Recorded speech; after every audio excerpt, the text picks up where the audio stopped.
What is the neighborhood cycle?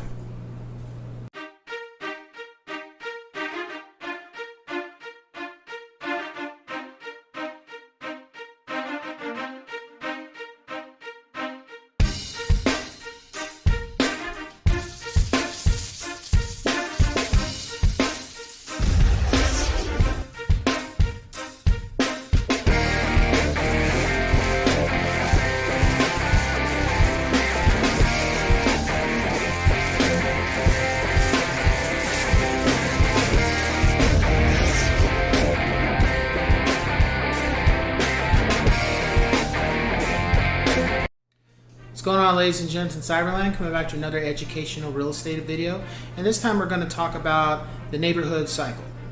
So, what is it? How do we talk about this one? Well, we'll give the term. So, the neighborhood cycle deals with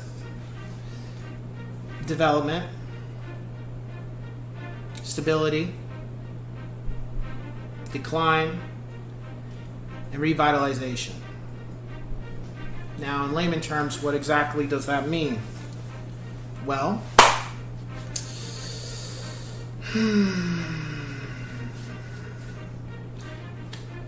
when you drive through a neighborhood, depending on the neighborhood, what do you see? Some neighborhoods you'll see the grass is kept clean on most homes. The windows look clean. The outward appearance of the homes look nice. You see people outside, walking their dogs, jogging. People talking with their neighbors. So sometimes you'll see kids playing in their front yard. Sometimes, depending on the year, especially like fall, you'll see leaves falling.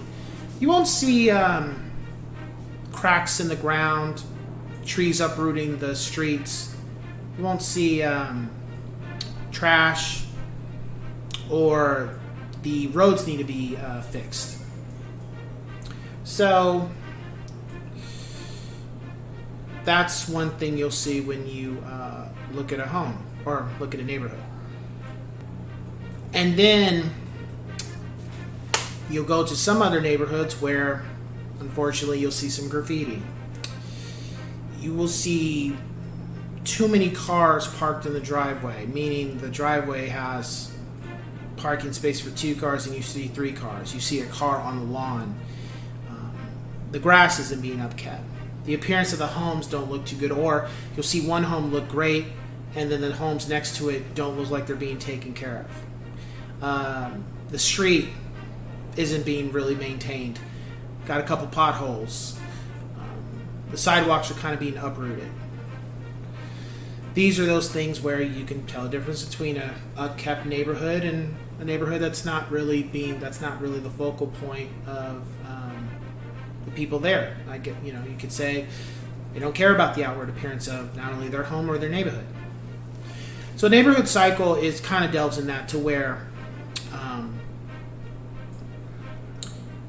you will have a situation where, let's say, you have a street that's not a street yet, it's just land. First step is it's developed, meaning homes are being built and then people move into that neighborhood and they start to live here. And then at a certain point, we move into the stability situation where people have been living there for a while. It's just a normal thing. Not too many people sell very often. When they do, it's occasionally. You'll have 2 sales in the neighborhood every couple years. However, at some point, and it's not necessarily based on who's living there, it's just the nature of the business. Sometimes it could be other factors, racial things, but we're not going to get into that. What'll happen is you start having 1 person sell, 2 people sell, 3 people sell, and it just increases.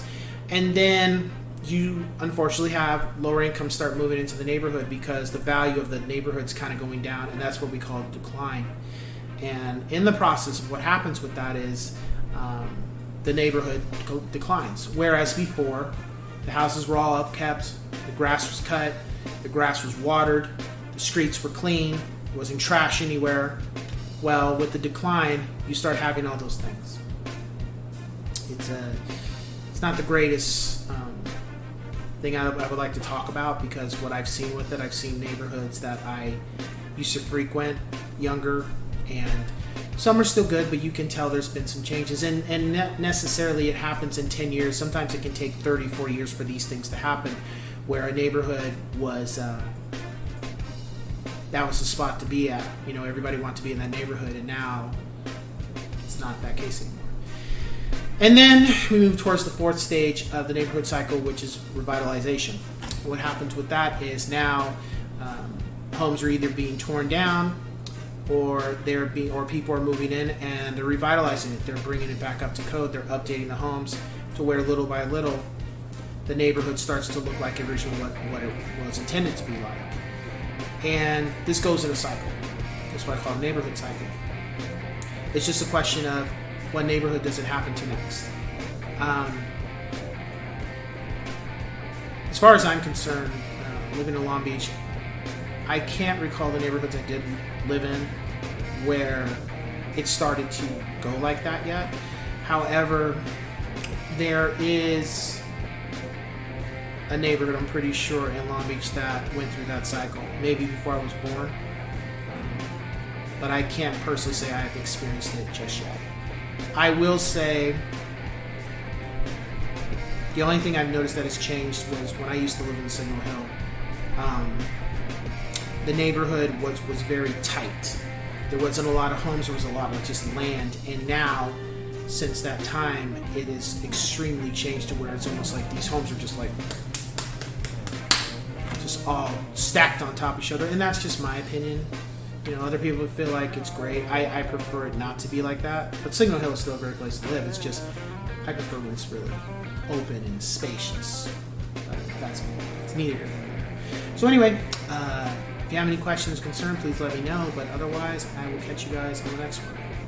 Ciao.